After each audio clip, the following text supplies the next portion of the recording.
Hello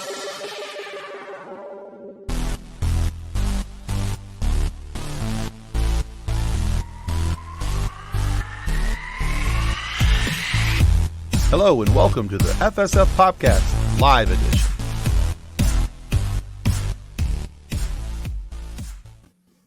Hello and welcome to the FSF PopCast Live Edition. Apparently, according to John Wass, the late live edition. Your clock is fast, or something. And Not our somebody's fault. Somebody's. What? I've got background sound somewhere. Not me. What kind of background sound? I might have birds. Like I'm hearing myself type of background sound. So that's always kind of fun. And How's Yeah, it going? I can't tell where this is coming from, so this is fantastic. We're a very unprofessional show, and I hope you guys are enjoying the I madness. don't hear it coming through here. So. You have the YouTube open on your computer again? No. You do! I may have completely. Oh God! All right, so yay Welcome me! to the Funny Science Fiction Senior Citizen Edition, where we remind him how to use technology. Well, I had a different lead in, but we're going to go with that one because apparently I suck tonight. So, welcome to the chaos. Our guest in the background is just like, why the hell did I say yes to this? Oh my God. I promise we get better. What's up, Devin? Love you, buddy. Thanks for sticking around to the madness here. And congrats, by the way, for Devin McVitie and his wife. They had a baby recently, so congrats to them. Babies. Yeah. All right. So let's try and get this thing back on the proper road here. You didn't even welcome everyone. You just kind of. I did welcome everyone, but then I stopped and I was going to use a different lead in, but then Kathleen had one that was better and called it the old folks home because old man Tim here couldn't figure out where his technology was. So, and now we all know Nick's role in this thing. He doesn't listen to anything that happens and we have to re-explain it to him. And before we get into Nick's show, like, shut up. let's say our thanks to our show partners, Level Up Sabers. If you can remember where the button is, Tim, I got it. roll the nerd footage.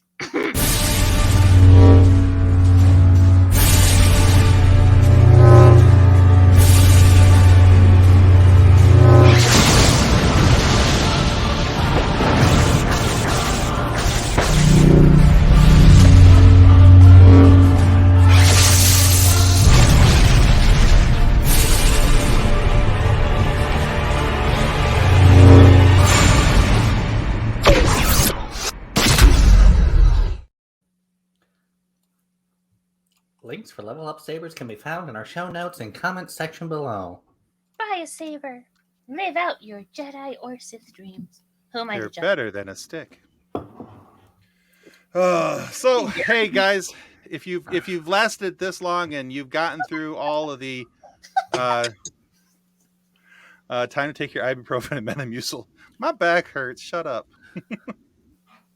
Let's see. Changing Tim's names to Jerry, short for geriatric. It's going to be a fun night. I can just see this one going very, very awry.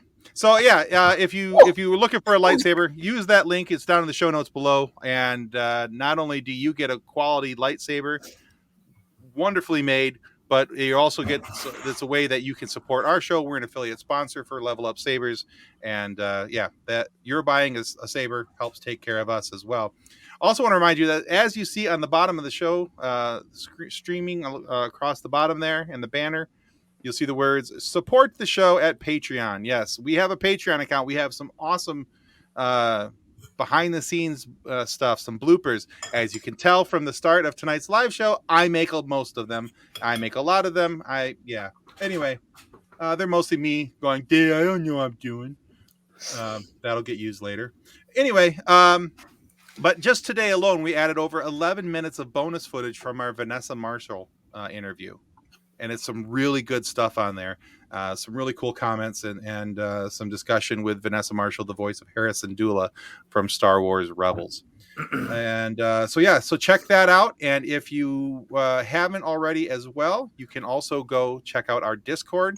Both links for the Discord and the Patreon are listed in the show notes below. And of course, want to remind you guys to click like and subscribe if you are here on YouTube. That helps our show to continue to grow and get awesome guests like we've had the last couple weeks with Kyle Newman, the director of Fanboys, with Vanessa Marshall, the voice of Hera Syndulla. The guest we have in the back room. He's a really cool guy. Can't wait to talk with him, and I hope you guys are excited as well. Oh, wait, there's more. But yes, exactly. There's more. Hey, it's Wise, Wilfredo Ortero. Awesome dude. And if you haven't checking out Stuck in My Mind, please go check out his podcast. That's a really cool show, and he talks about a million different topics out there, and just really cool stuff. So yeah, Stuck in My Mind. Go check that out. Speaking of a few things that are Hera Syndulla related, we got some pictures sent to us by Vanessa Marshall. I'm going to put those up on the screen. You can see those three there. They're signed. We have them up on eBay links, and those eBay links are down in the show notes down below. The great thing about this is 100% of the proceeds of every sale of those pictures goes to benefit Wish Upon a Teen. Wish Upon a Teen is a wonderful charity. If you haven't heard us talk about them yet, they support sick kids and their families when kids are in extended hospital stays. They were very helpful to my family during my daughter's 97-day hospital stay. They came in, they redecorated a room, tried their best to make it as much like home as they could. And of course, the last couple of years with COVID and quarantine and everything, funding has been very difficult. So we want to try and help them out as much as they can. They're a wonderful charity, and 100% of the proceeds of your purchase will go to support Wish Upon a Teen. So yeah, if you want to donate to them directly, that link is also down below in the show notes, but that is www.wishuponateen.org. And you can go and just directly donate to them if you don't feel the need to have a cool picture along with your donation. And then also in this, I just realized this, I guess this was announced earlier this afternoon, but I only came across this a few minutes actually right before the show started. Now, we're all excited about Ahsoka coming up this fall, and the previews and everything have looked just amazing. But we would be mistaken if we did not acknowledge the fact that Ray Stevenson passed away today. And at only 58 years old, Ray was set to play I believe one of the Dark Jedi in the upcoming Ahsoka series. And yeah, so we haven't even had a chance to see him operate in this role yet, but you're familiar with him from Punisher Warzone. He was in Thor. He was in a whole bunch of other things. Ray Stevenson has been out there for quite a while, an amazing actor and a tremendous loss to the acting community. And now the Star Wars family as well, and the Marvel families and everything else. So yeah, just a tremendous loss. So we're, let's see. Jason Taylor says, "What's up, homies? We are homieing on the podcast. We are doing the stuff and the things and the stuff." What up, bros? And Kathleen, who am I kidding? Yeah. What up? I always have been. I get it. So anyway, that's all the pre-show stuff we've got to get through. But we just want to take a moment to acknowledge the loss of Ray Stevenson. So. All right. Let's welcome our guest to the show, filmmaker Kai Patterson. Welcome to the show, Kai. Hello. Hello. I'm excited to be here. Yeah, awesome. Thank you for staying, even though the show kind of fell off its monorail for a minute there. All good. Oh, good. I love it. I like the homey feeling to it, Oh, that's better. adorable. I don't have to feel too professional, That's always nerve-wracking. So homey feeling as in it made you feel at home, so I'm guessing you grew up in an insane asylum? Yeah. How did you know? Yes, our kind of people. All right, we're off to a good start. It's okay. Hey, I tried it at home. I love that. I mean, sometimes it looks like Nick's in a testing facility in Iowa, so it's okay. Well, yeah. Well, they actually got more decorations and everything back up on there, so now it's a little more normal. There's a teeny tiny kitchen behind him, even. It's adorable. Boop. Teeny tiny kitchen. Yeah, that's what I have to cook on. So it's a small apartment. All right, so Kai, if you would please, before we get into talking about any of your work or anything that you've got going on, could you tell everybody where they can find you and where they can learn more about you out on the interwebs? Sure, yeah. You can find me on like pretty much any social media at Kai Patterson Films, except for Twitter. Films wouldn't fit, so I had to do Kai Patterson Cut. So, and then you can also go to kaipattersonfilms.com and you can see all my work and also links to any other social media I have. All right, very cool. All right, so for everybody who's unfamiliar with you, the reason why we wanted you on the show is a couple months back I stumbled across what is the your version of the Obi-Wan Kenobi series, but in a movie format. So we got about 6 hours of cinema down to about 2.5. Yes, correct. It was And still about 2 hours, even with the. yeah, I think it was about 2.5, somewhere in there. Yeah. No, I meant the So- series was. It still was like 2 hours, but you know. Yeah. So yeah, so I downloaded it. You provide a link on your website for people to be able to download it. You're not charging for this edit, obviously, because it's Disney's Right. licensing. Yeah, and everything. I do request that everybody that downloads it has a Disney Plus subscription, because in having that, you'd be able to see the show, and all of my footage, other than a few visual effect shots that I added, is all from the show. So Right. yes. Yeah. So yeah, I sat down and I watched it, and then I've watched it honestly probably about 4 or 5 times since the original download. Wow. Because I'm a huge Star Wars fan. Star Wars is kind of my jam. That's where I hang out. And so I was like, I'm gonna go back out and try and figure out what's going on and see what the differences are and everything else. But before we ask you any questions or anything, tell us what was the premise, or what made you say I need to edit this down. Yeah. What was your thought process going into it? Yeah, I was just, I was like everybody else watching it weekly, like, as soon as it came out. I was very excited just for the prospect of this project, because Obi-Wan's one of my favorite characters and I love Ewan McGregor. So I was just very, very excited. And so me and my now fiance, we will watch it, as it comes out. And at the end of every episode, I'm just kind of being like, I like it. The bones are here, but there's something like weird that's yeah, and the structure was there and the story was there, but there was so much added, or like so much like actual time between shots that was just so long, that I was like, it feels like it's hindering the story for me. And there were also just a few things that, like, from a story standpoint, I just kind of felt in my headcanon of Star Wars wouldn't happen that way.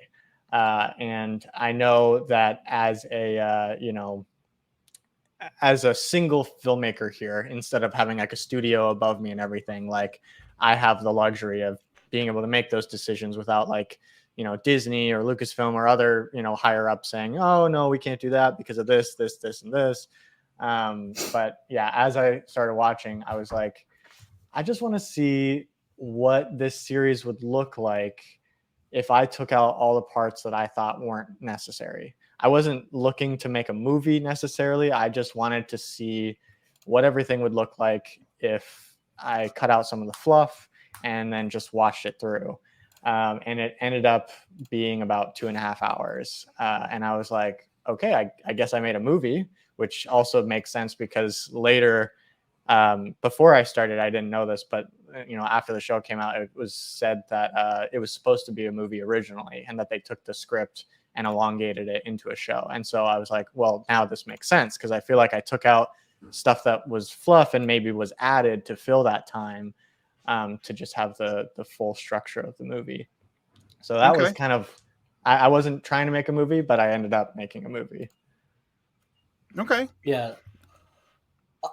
I know when I was watching through the series, I was like, okay, like I enjoyed it overall, and I did have an issue with how they like released the episodes, Because I'm like, okay, well, if you're gonna release them separately, at least have like when they released the first 2 episodes, I'm like, okay, that was great because that actually, pulled things together. But then there was other parts that I was like, that disconnect of that weekly episodic thing, and it just, I don't know, like it interrupted the pace, and I absolutely loved your edit.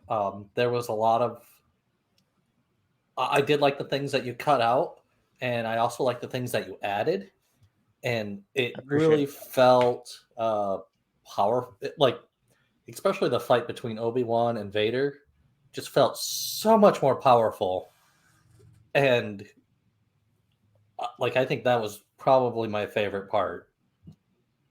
Yeah, I think specifically for that battle, and I don't know if I think we're going to be talking spoilers for my movie, right? Well, I mean, everyone's seen the show. At this point, if they haven't seen the show, then Gotcha. Okay. They know what happened, but I know the think basics. So a spoiler for my movie in general is that by the end, I've implied that Reva gets killed by the stab wound from Vader, and so taking out that whole Vader or Reva going to Tatooine after and like chasing Luke and all that, I feel like it allowed us to actually fully watch what we were all there for, which is Obi-Wan versus Vader, and that rematch from 10 years ago, from Mustafar. And that to me was like the emotional climax of the film. And then having Reva and Luke and Owen and Beru and stuff, and that, like, every time when I was watching the show and it would cut to them, I'd be like, just go back to Vader and Obi-Wan. That's what I want to see. Like, that's the emotion that I'm here for. And it just felt like it kept cutting into like the emotional experience I was having with the story. And I also felt that sometimes bad guys can be bad guys. They don't need to have that redemption. Like, if you think about the things that she did, she was also a terrible person too. Like, she didn't need to come back to the light side for her character to be important to the story. And I never understood how she survived. I guess it was hatred. Plot armor. I guess, but plot armor. And then I'm like, okay, so why did she go after Luke? Like, hatred. I don't know. It just hatred we need to fill in time. I didn't understand that originally either, and my only thought was that there was a hatred of Anakin, and so that she was going to go strike out something that Anakin didn't even know existed at that time. Right. So it was kind of a pointless thing. So I was actually okay with the fact that Reva's didn't survive in your movie up until that point, and I actually kind of, well, yeah, he's not wrong. That wound has only killed Qui-Gon. Right. But so, but I did notice though, and I thought this was kind of entertaining. So I was going back through and I went back to Disney Plus today and I was watching the original series because I was like, because I'd watched the movie this morning and I was watching the series this afternoon. So just as a mental note to compare the two. And we were talking about it pre-show before you came on. I'm like, I don't think he liked episodes 1 and 2 at all because there is so much cut out of those two. There's like, yep, there's Obi-Wan, there's the Inquisitors, and let's move on to episode 3. And so I really liked how you did you change up the conversation with the Jawa? I didn't actually change the Jawa conversation. I think the biggest thing that I changed in that beginning sequence was the sequence of events that happen on Tatooine, being when Nari was killed, and how. Yeah, and I thought that made a lot more sense in how you rearranged that. I also liked the scroll ahead of time because that gave people who'd never watched Rebels or Clone Wars to know what Inquisitors are. Mm-hmm. So Yeah. Yep. yeah. Yeah, I originally, so when I first released my Obi-Wan edit, it's the one that you guys watched is the 2.1 edition, and the very first version of mine, I did not have an opening crawl to explain things, because at first I was of the opinion that like, oh, this would be kind of a one-off film like Rogue One. Mhm. But as I kept, as I got feedback from the community and stuff, I really started to think, well, but this is just so close to the main saga, with it really revolving around Obi-Wan and Anakin, that really this feels more like an episode 3.5. Right. And so I was like, for my own viewing experience, like if I'm watching 1, 2, 3, the whole saga, Mhm. I wanted to make it feel like this fit in perfectly. If you're going to watch, the prequel trilogy and then my edit and then the original trilogy, I wanted it to fit seamlessly. Yeah. And so then I went back and I was like, okay, actually I do want to make an opening crawl. And then I found that same, thing you were talking about. I was like, oh, this is a great opportunity to explain Inquisitors, because if you haven't seen anything else and you're going straight from episode 3 into my edit, Mhm. then you'd be like, wait, I don't get it. There are and Inquisitors are kind of explained in the saloon when he first gets there, but to me that was like so clunky of like a monologue, so I wanted to cut that. So I was like, okay, and then you can experience the exposition you need to experience in text form like Star Wars usually does, and then we can leave the dialogue as the actual driver of the story, Mhm. instead of like stopping it up with exposition. And go ahead. Referring to it as 3.5 made me laugh, because it kind of made me think of the Lion King 1.5 with Timon and Pumbaa's Oh, version yeah. of it. I'm like, that's a great way of thinking about it, though. It is 3.5. It is Mhm. the continuation of Obi-Wan and Anakin's story before we get into the completion of Anakin's story. Like, I like that a lot. Mhm. Yeah, I agree. I think that having that opening crawl, having the explanation there, I agree that the Grand Inquisitor's dialogue and speech there was, a little cumbersome. It was a little unnecessary, and I think that they were trying to accomplish what you accomplished with the opening crawl.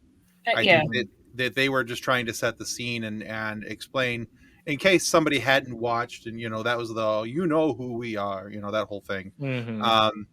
And so yeah, I thought that was kind of interesting, and I liked one of the things that I liked, and one of the things the only thing I let me rephrase this, because I'm just stumbling all over myself tonight. This is why we don't do interviews live. But one of the things that I kind of hope that you would have left in, because and everybody's a critic, and I get, so we're just going to start with that. Is it's definitely not the chase scenes, because I was really glad you got rid of those. As much as I love the actress who plays Leia, and I think she's perfect for that role, the chase scenes were maddening. So I was like, oh, good, he Yeah. got rid of those. And so that was one of the things I was really excited that you got rid of. But then on the other side, one of the things that I kind of wish that you would have kept, even though it was kind of, I don't know, I think, and I do understand, I think, why you probably took it out, was the rooftop chase scenes where he showed Leia that he was a Jedi. Right. Well, yeah, because I pretty much completely cut out her being skeptical of him, other than like the first couple lines. I just personally thought that it made to me it made Leia agonizing. Like I was like, oh my gosh, like Obi-Wan's here to save her, and in typical Leia fashion, like it does make sense why they chose to have her be super skeptical. But Sure. to me, as a child, if you're lost, or you've been kidnapped by scary people, and then somebody who's giving you a helping hand, and then you're just like constantly combating them, it just like it was a grueling watch for me. And so I was like, I kind of just want it to be that like at some point she gets scared and separated, and he's trying to come back Right. and find her. Right. But no, I understand why people liked those And moments too. she would know who what Jedis are. No problem. In theory. Yeah. I mean, we have to assume that Bail Organa has told her. Well, and I about- mean, it's also Leia, so even if he didn't, she would be where she's not supposed to be, listening to conversations she's not supposed to listen to. Well, this is Or- also true. also- Or reading all sorts of material and stuff that. I mean, we Yeah. know who her parents are. She's not going to follow the rules. Right. Negatory. And if we're going off of our like sequel canon and original trilogy canon too, Leia is Force sensitive. Mm-hmm. So Right. I would argue that she could feel Obi-Wan's connection to the Force and wouldn't be so standoffish about if she trusted him or not. Right. Yeah, even if maybe she didn't exactly understand what the connection was, she would have more than likely felt a connection to him because through the Force. Like of safety, Yeah. Right. I mean, I will say that I am 100% pro Little Leia because she's amazing. Oh, yeah. She's fantastic. That is, like Tim said, she was great for that role. And as a mom who's raising a tiny version of Leia, like I look at that with the yeah, that is 110% how my daughter would react to those situations. There is no way that she would be cooperative in any of these scenarios. But I do like the elimination of the chase scenes because they were just meh. they were grueling at best. I don't know what it is about Star Wars lately with the slow motion chase scenes. I honestly couldn't tell you. It's kind of their jam, I think. It's Yeah. And there were a couple other things too, like Tim had said about, or Tim and Nick were talking about the not feeling like you didn't like the first couple of episodes. We mentioned before the show too that there was so much world building that they were doing in these 2 episodes, and it's like we've had this world since 1977. We don't need you to keep world building. It's Tatooine. We know what Tatooine is. Like it's always Tatooine. So. And it's sand. Yeah. It's always sand, and it's just gonna be sand. It's like John's got a point. At least these kidnappers didn't remind me of KitchenAid appliances. So so here's a question for you, Kai. Was there something that you cut out that you were on the fence about leaving in that you thought should have or could have maybe stayed into your film?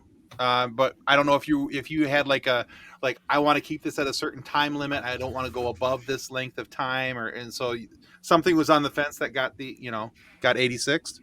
Yeah, there were a couple things on my first version of the edit. I took out Leia interacting with her cousin, and I basically I kind of truncated it so that Leia gets caught in the tree and she's late and her mom's upset about her being late. And so then we cut to an Obi-Wan scene. And then when we go back, she's having to apologize to her mother about being late for the thing. And so I just kind of cut that whole thing. And then a lot of people were like, I really like that. I really like her interaction with her cousin, and I really like how spunky she is, and it really shows her character. And I went back and I looked at that scene, and the problems that I had with it were more like just the goofy dialogue. And so I did my best to go through that scene and just like get the basics of that conversation and show her more as like an awesome like little kid who has fiery comebacks, And then that's one scene that I like originally had taken out, but then I put back in.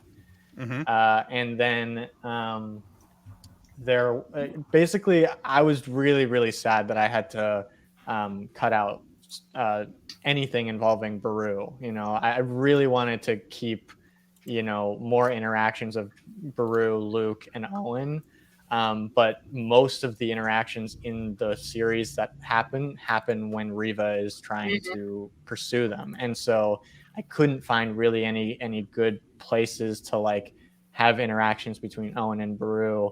And that really made me sad because I loved seeing them come back for Star Wars, and I loved that it's the original actors from episode 3 and stuff. And so that was a bummer to me, having to cut that stuff, but I just couldn't figure out a way to use it without adding in elements that I, didn't want in the movie.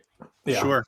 Yeah, I think the only way you get Beru in that movie is to have some part of Reba's landing on Tatooine, and since you were removing that whole thing at that makes complete sense to me. Yeah. So that there was the. Honestly, up until right now, I don't think I actually noticed that Beru wasn't in your cut. No, it really bums me out, honestly. I did feel like this definitely focused more on Obi-Wan and Anakin and their thing. So it made it. I felt very much more connected to Obi-Wan through this series. Yeah. It was definitely centered on this on the title character instead of I felt let's like add in 5 side characters and tell you all about them. Yeah. But that's kind of what Disney does with Star Wars. There's a lot of extra building and a lot of extra things that don't necessarily need to happen. It doesn't make it bad. It doesn't make it wrong. It also doesn't make it good. Necessarily correct. Yeah, it doesn't necessarily make it good either. That's kind of the thing. And so I do like the fact that you drew a line and said, okay, this is where I'm going to do it and how I'm going to move forward. And all the extra scenes with.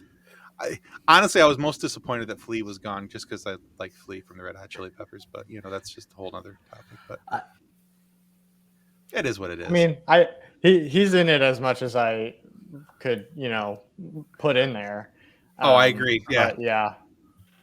A couple of other points that I really loved is I loved how you kind of got rid of the squabbling between the Inquisitors and just kind of cleaned that up. Yeah, it really made Reva a much bigger force to deal with. Mm-hmm. What was the other thing? Oh, the scene where Darth Vader just says nothing as Obi-Wan disappears. It's like awkward silence. Mm-hmm. And I like that you painstakingly added that line in there. Yeah, I my goal for my version of the series was I wanted to make every character that I kept in put them in the best light that they could be.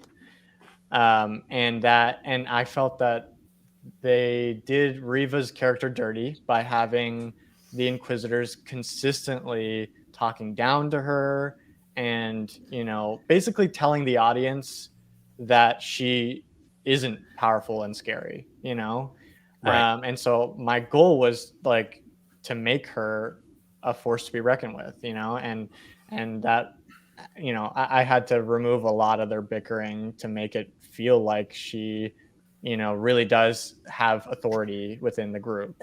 Even though there's still that tension between her and the Grand Inquisitor, she's still gunning for the second in command until she's gunning for the first in command. And I felt like they were in more competition with each other than like a little sibling, even though they... Yeah.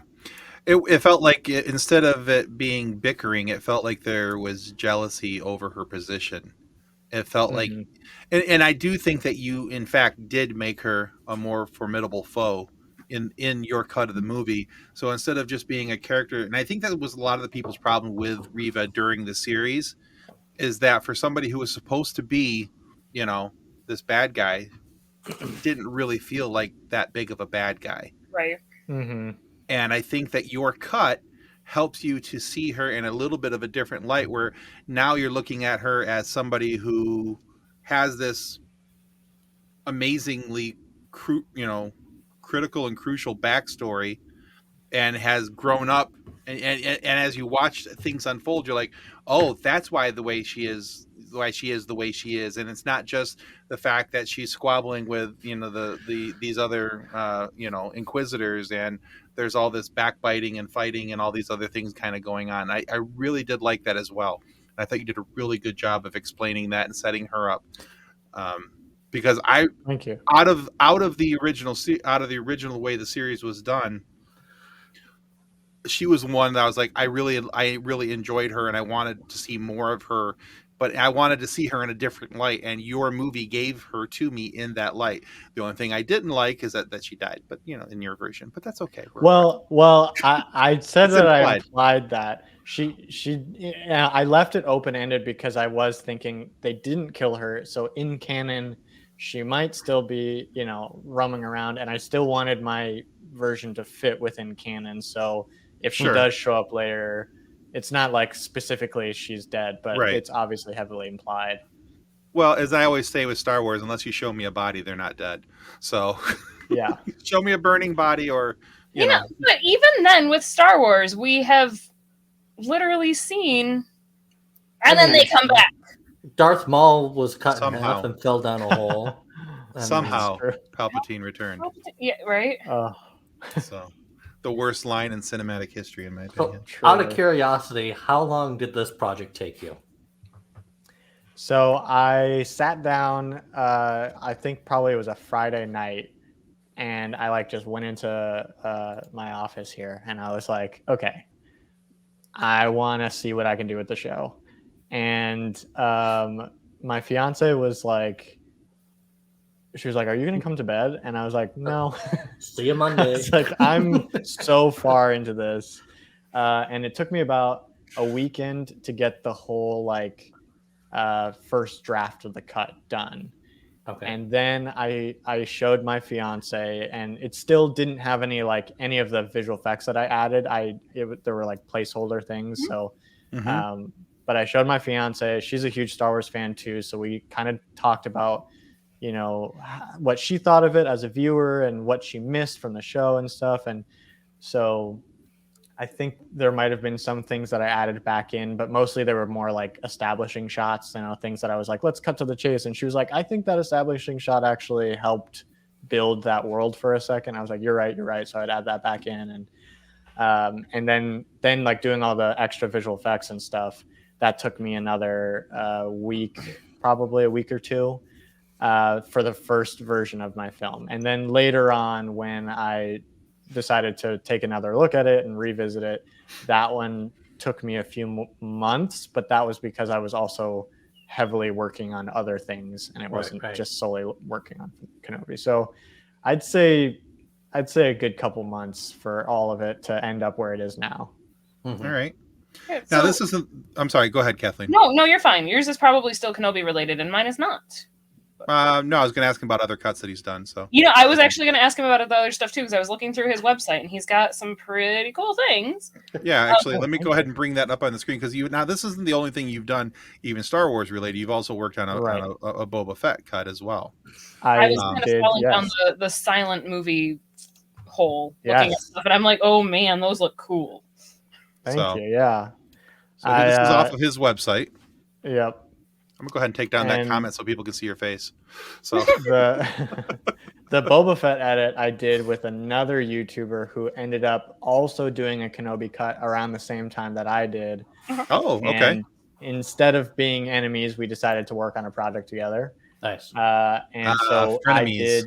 I did part 1 of Book of Boba Fett, which spanned from him falling into the Sarlacc pit all the way to gaining Jabba's throne. And then the other guy, Pentex, he took the story from that point to where Book of Boba Fett ends. So we wanted to make it a chronological order movie, but it's a two movie event. That's cool. Cool. Yeah. Oh yeah, and then we've got a couple other things listed here or shown here from your website. You got a couple other projects you want to talk about? Yes, I've got the Caligo Cuckoo, which I'm filming in a couple weeks. So that's super exciting. It's kind of a Twilight Zone inspired short film about the dangers of taking your life for granted and wishing you're in somebody else's shoes. And then you'll see here, I've got Over the Moon and Out of This World, which was a short I just recently finished. I guess it was almost a year ago, so maybe it wasn't that recent, but That one is I have kind of a series of silent films that I do with my mother. She's a drama teacher, or she was a drama teacher at a high school. She's no longer doing that job, but for 10 years she was a drama teacher at the high school I went to, and we would collaborate with her like theater classes to showcase to her students what it feels like to be in a film and to be directed and have that whole experience. And so this Over the Moon and Out of This World was the last film that we did before she moved on to another job, and it actually turned out to be kind of like our mic drop moment, and we did I did a ton of visual effects. We also were able to film inside like an actual World War II plane for the inside shots. But yeah, that one I'm super proud of, and it's been going through the film festival circuit and winning some awards and stuff, and very excited about that one.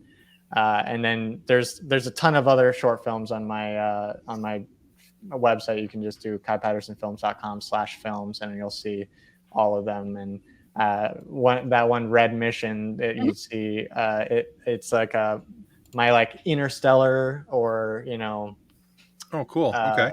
2001: A Space Odyssey inspiration, and so it's about a crew going to Mars, and some weird stuff happens to them. I was looking at the short films because it's like I said, I have a small child, and the idea of like a 15-minute movie is way easier for me to fit into my schedule than trying to watch a 2-hour movie. But you've got some pretty cool. I was looking at the horror movies, even I'm like those look like. Oh yeah. I have, I when I was in college, I loved I was one of the directors of the film club there, and I wanted to put on an event like near Halloween, and so I tried to get some of the other filmmakers in our college to also contribute, and we would all show thriller or horror shorts that we had done. And so Caulfield Killer is one of those, and then Ready or Not. Also, both films that I'm very proud of. I was looking at Ready or Not. I'm like, that one might be what I watched tonight. Yeah, no, I would suggest it. I believe in these projects a lot, and I'm a filmmaker at heart, so all these projects really are dear to me, and I've been so blessed to work with so many great people to get these projects done. Yeah, this is a very cool website. A lot of cool stuff on there for people to be able to watch. Now, looking into the future, have you thought about the possibility of any other Star Wars edits, like tackling the Mandalorian, tackling Ahsoka if that comes out, and Yeah, I have thought about it. I was not loving the third season of The Mandalorian. Okay. So I had an idea to kind of take each season of The Mandalorian and make it its own movie and give us a Mandalorian trilogy, basically. And that's something I've been wanting to do. I'm not sure. I'm not going to say any dates or anything because I know people get hung up on that, but that is something I would love to do. And at some point, I have tried. I've put all the footage into a project and tried doing the sequel trilogy to like either turn it into 2 films or something, but there's something else I'd have to do. I'd have to kind of rally a team together maybe and do some reshoots and do some deep fakes of people's faces and stuff to really fix what I want to fix about it. But understood. Not just have Palpatine come back somehow. Yeah, I was actually thinking of replacing him with Darth Plagueis instead. But, okay. Yeah. You had us at hello. Whatever, as much as I love Ian McDiarmid, whatever gets rid of Palpatine coming back at this point. So yeah. But yeah, that's cool because unless they somehow with Mandalorian will like go back and make it so that makes sense.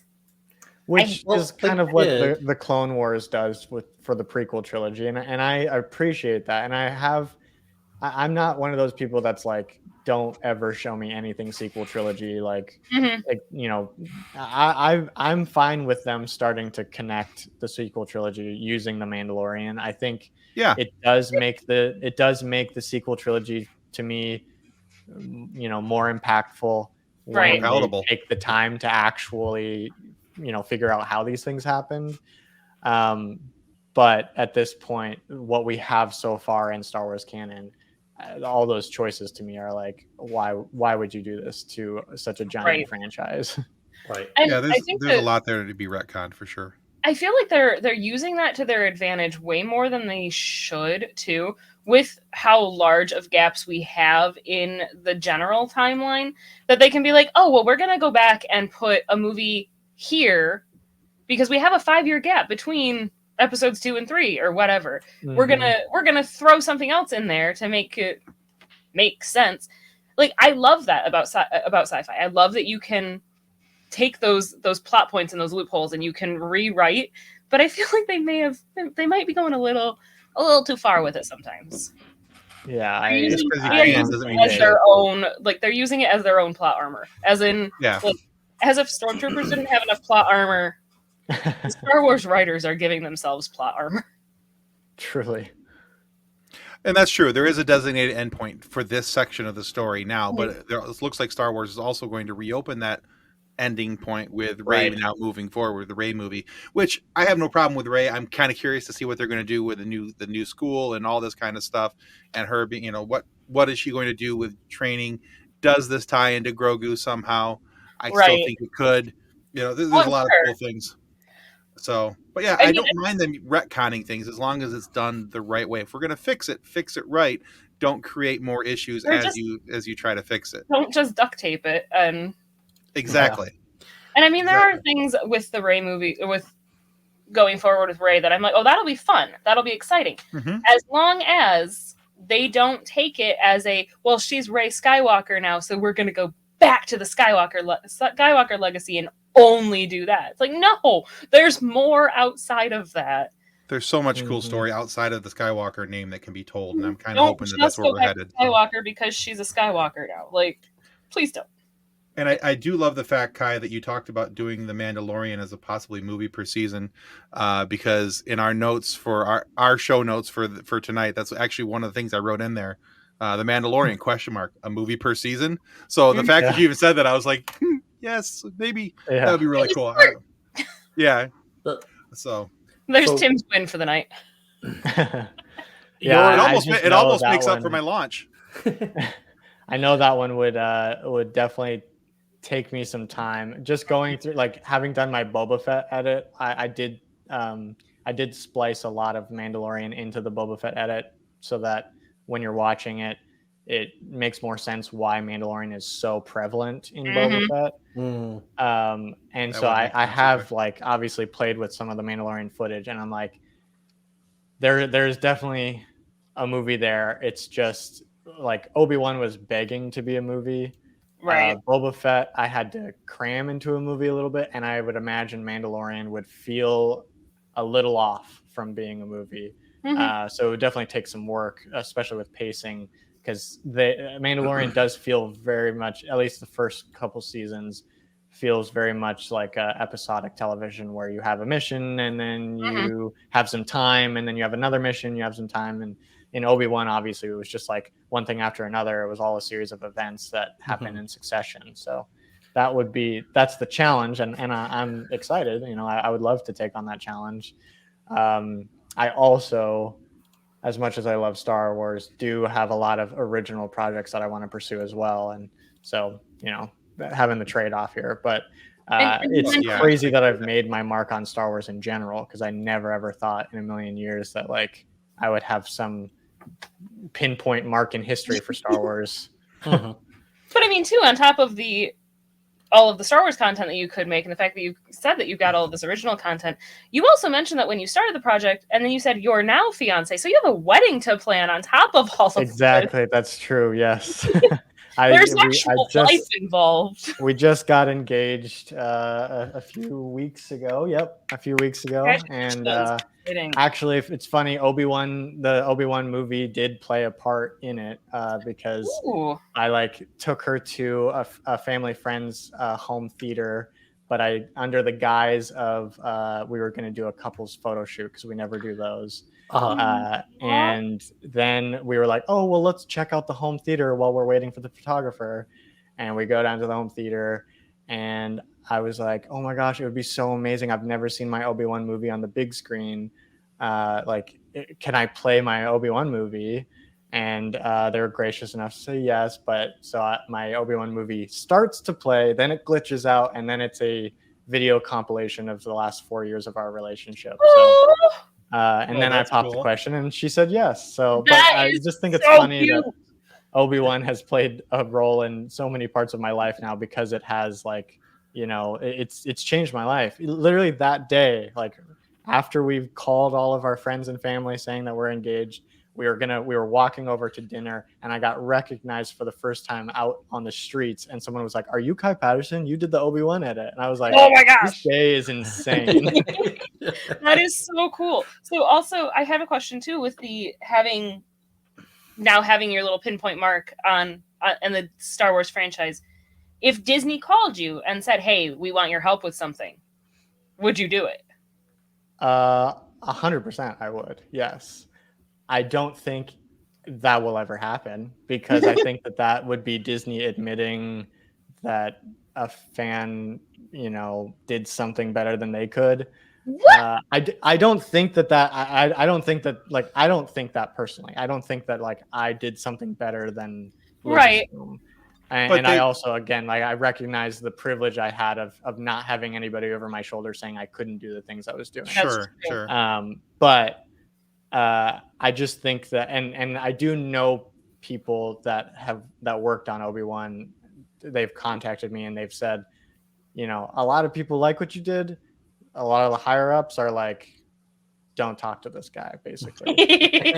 So I feel like I'm a little blacklisted. Even in that, how cool is it that you've been blacklisted by Disney? That's fair. But hey, on the other hand, it could still happen. I mean, they hired the guy that did all the de-aging. Yeah, because that's true. Right, and I mean they've hired 501st. They've hired cosplayers to do. Yeah. So I if that was the case, if Disney all of a sudden was like, okay, we would like to give you some Star Wars project to either write or direct or whatever, to me, it would be the Old Republic. Oh, that's the era I want to explore in movies. That'd be so cool. Yeah. So that's what I would immediately jump on if I had the opportunity. And I totally agree with John here with the invite. Take the chance, man. Do it. Take the chance. I do actually have a personal connection to Ewan McGregor, so that's not the craziest thing. Oh my gosh, that would be so cool. See, there you go. Yeah. All right. Well, very cool. So, hey, we got to start wrapping this up here. Remind everybody, Kai, again, where they can find out more about you out on the internet and where they can find your films. Yeah, you can go to kaipattersonfilms.com. You'll see pretty much everything you need there. My films, my fan edits. You can also find all of my social media. Most of my social media is Kai Patterson Films, except for Twitter, Kai Patterson Cut. All right, very cool. So last Friday, we aired our interview with the voice of Hera Syndulla from Star Wars Rebels, Vanessa Marshall. We talked with her about Rebels, about being a Star Wars fan, and we also talked about her work as Wonder Woman, Harley Quinn series, and Gamora in the Guardians of the Galaxy, along with a few other topics. And you can still find that on our YouTube channel and wherever you find your favorite audio podcast. The places and the things and you guys know.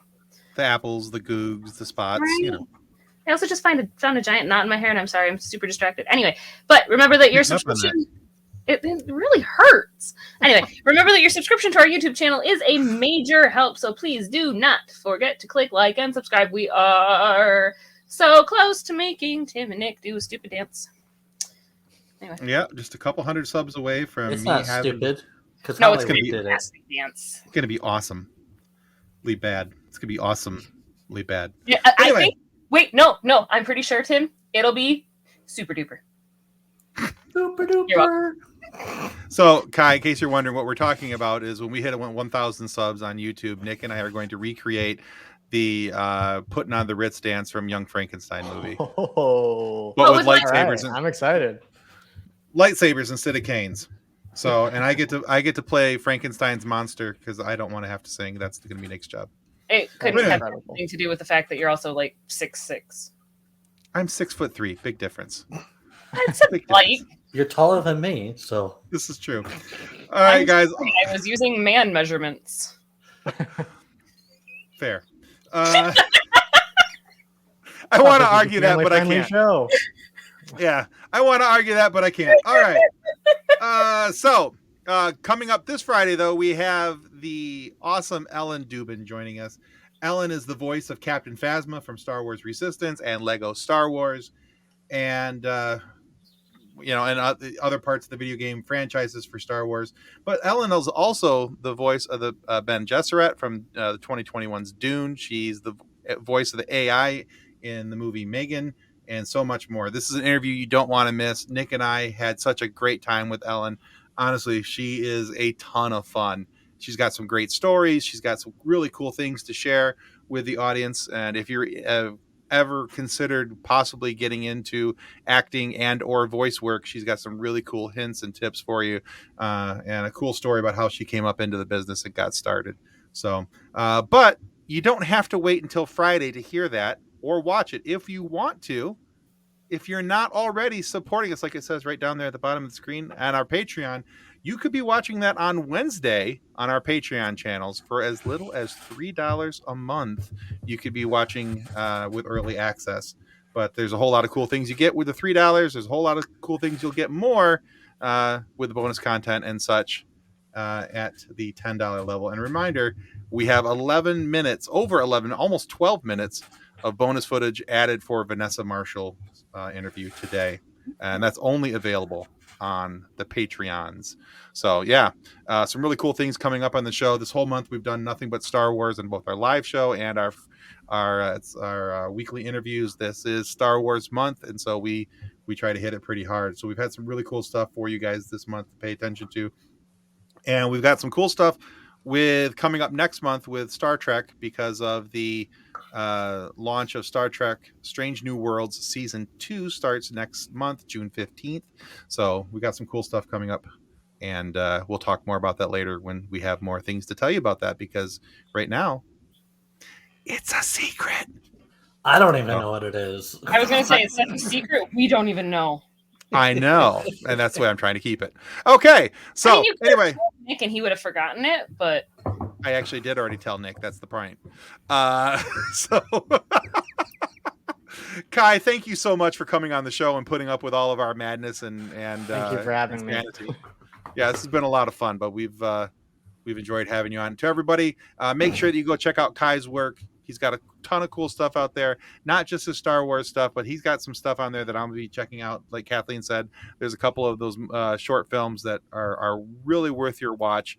And yeah, just some really, really cool stuff out there. So please go check that out. Links to his information will be down in the show notes down below. Before this too long here, we'll make sure that we add in the website kaipattersonfilms.com, and for people to be able to go and find you there. And I think I already have a Twitter link in there for you, but yeah, we'll make sure that your website link gets added as well, so people know where to go to find you. And yeah, give this guy some support. He's doing some really cool stuff out there. We talk about the stuff, he's doing the stuff. So all right, again, Kai, thank you so much. And for everybody watching, goodbye. Ciao. Thanks, guys. On behalf of the rest of the hosts of the FSF PopCast, we want to thank you for listening to this episode. If you'd like to be a guest on a future episode, please contact us by means of Twitter or Instagram using the handle @FSF PopCast, or go to www.fsfpopcast.com and click on the contact link. Thanks again, and hope you enjoyed the episode.